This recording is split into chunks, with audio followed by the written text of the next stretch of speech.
Hi, everyone, and welcome back to Morning Cup. I'm so glad you're here today because we are talking about one of my favorite topics to talk about because it's something that's really impacted me.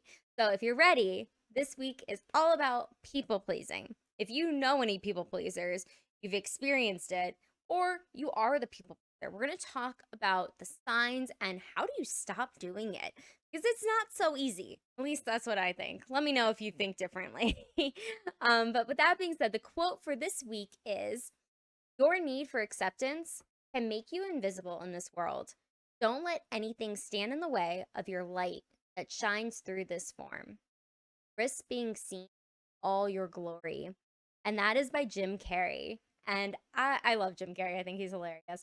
But I really enjoyed this quote because I think when you look at this quote, it's really about just being able to shine your light. And a lot of times when you're a people pleaser, it's really difficult for you to shine your light because you always put people before yourself. And the only reason I'm saying this is because I am a former people pleaser. Absolutely. I would always put everyone before myself. I never really wanted to shine my light. And I did, but it was very subtle. Didn't really want the full on spotlight, or I would always like dim my own light so others could shine. And I've learned that we can all shine. We absolutely can. And there's room for every single one of us to shine our light. And that's why I'm really passionate and strong about this and feel strong about it because I do think we all can make such a difference in this world if we allow ourselves to stand in our lights and be who we are. But a lot of times when we're people pleasing, it can hold us back. It cannot let us be who we truly are. So, with that being said, how do you find out the signs of a people pleaser? Well, we're going to go over them. The first one is avoid conflict. So, if you've ever met somebody who's a people pleaser, they avoid conflict like the plague. That was me. To be quite honest, I do not like confrontation. I don't like conflict. I was like the peacemaker. I don't want to rock the boat.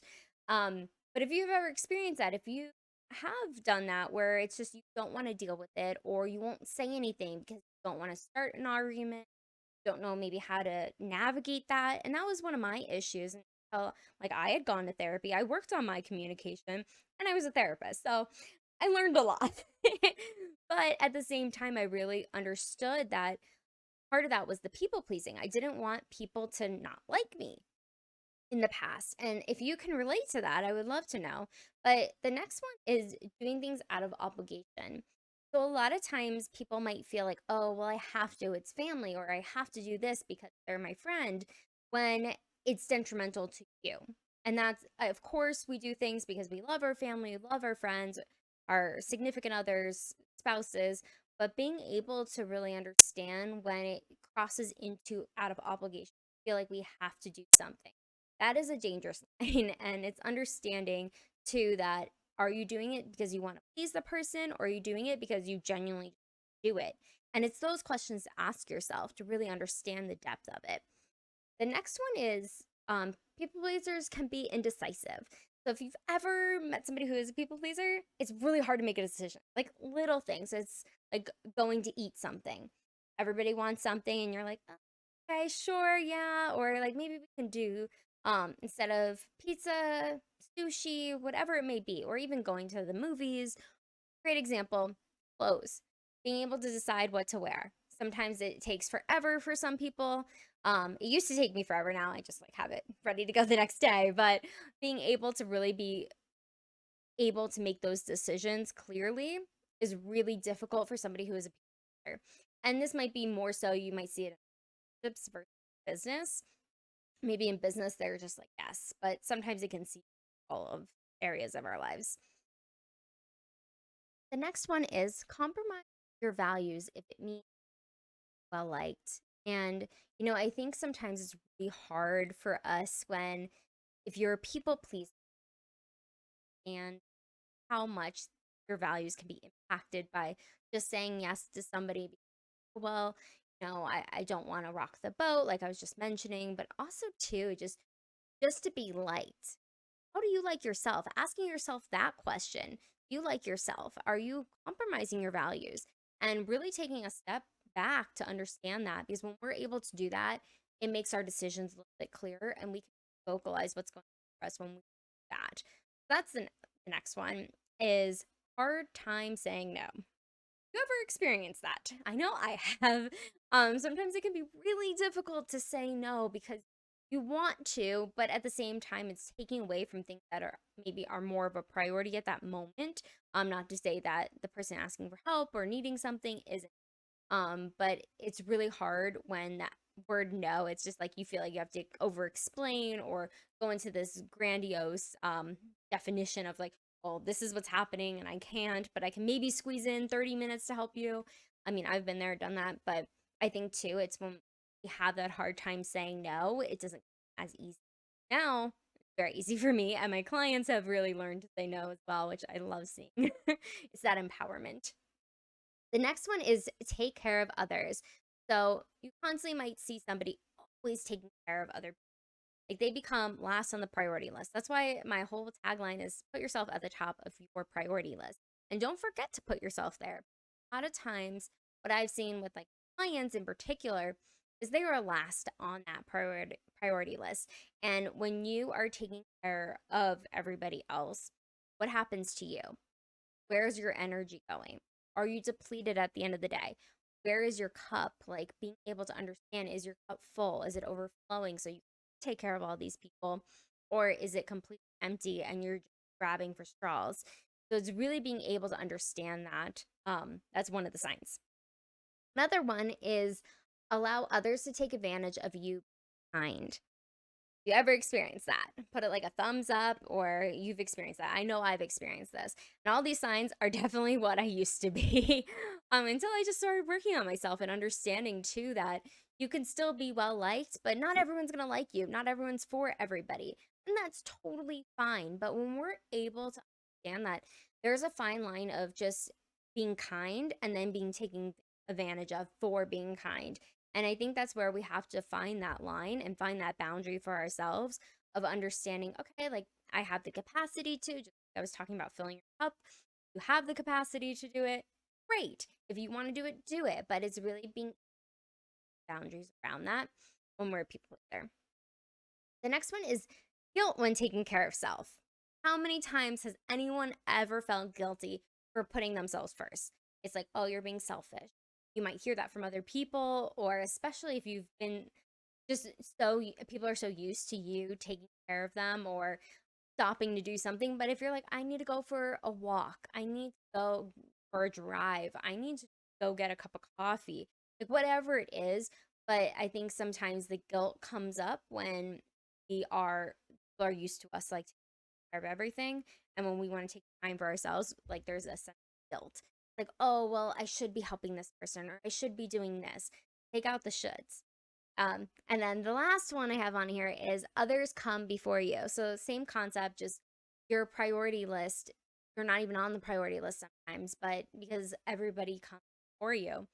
But if you are not putting yourself first, again, and I can't stress it enough, you are not going to be able to have that energy and the capacity to give more.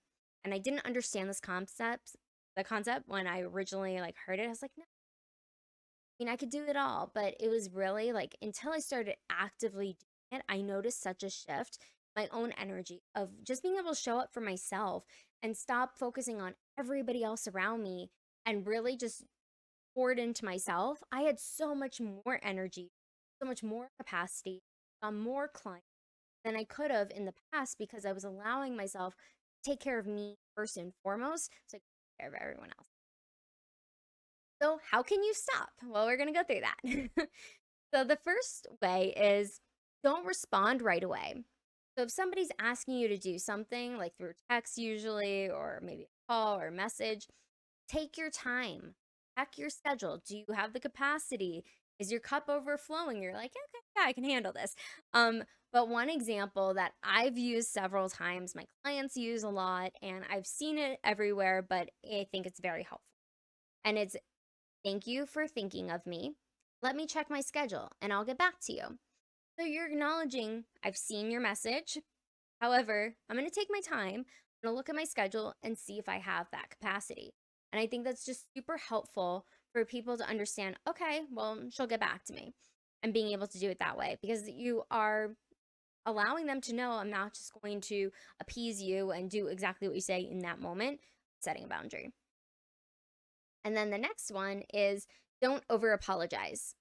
You can't do something, say no. I'm sorry. There's no need to over apologize because you can't do it. You don't have the capacity. There's nothing wrong with that. You're just honest about what is going on, and you don't need to over explain it either, like over apologizing and over explaining. So the next one is small steps. So, how do we do small steps? Because it's hard in the beginning, but set a time limit. Be able to know if somebody's asking for help, for instance, and that's the next one. But if somebody's asking for help in something or needing to like talk to you, this happened a lot to me. I think it's a lot has to do with me just being really empathetic and listening.